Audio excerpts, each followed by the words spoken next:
సుసంపన్నమైన ప్రకృతి సంపద, మహోజ్వల చరిత్ర కలిగిన ఈ పవిత్ర తెలంగాణ నేలపై జన్మించినందుకు నేను ఎంతో గర్విస్తున్నాను.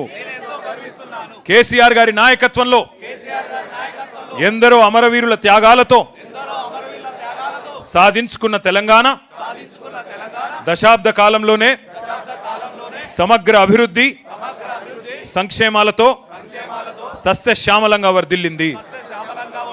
నా తెలంగాణ రాష్ట్రాన్ని నేను గుండెల్లో పెట్టి కాపాడుకుంటాను. కానీ నేడు అబద్ధపు హామీలతో అధికారంలోకి వచ్చిన నయవంచక పాలనలో మన రైతాంగం, అన్ని వర్గాల ప్రజలు కష్టాల పాలైనారు. తెలంగాణ వ్యతిరేక శక్తుల కుట్రల వల్ల మన అస్తిత్వానికి, ఆత్మగౌరవానికి ముప్పు పొంచి ఉన్నది. ఈ విపత్కర పరిస్థితుల్లో తెలంగాణ అస్తిత్వ రక్షణే నా ప్రథమ కర్తవ్యంగా భావిస్తూ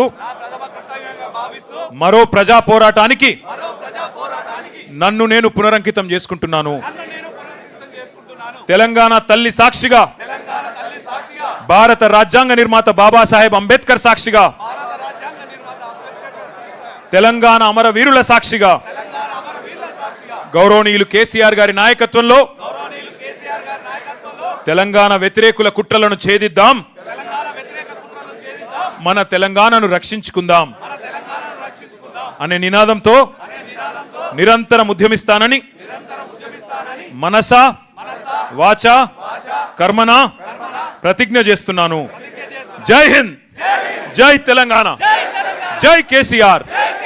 థ్యాంక్ యూ. అందరు మిత్రులందరికీ ధన్యవాదాలు.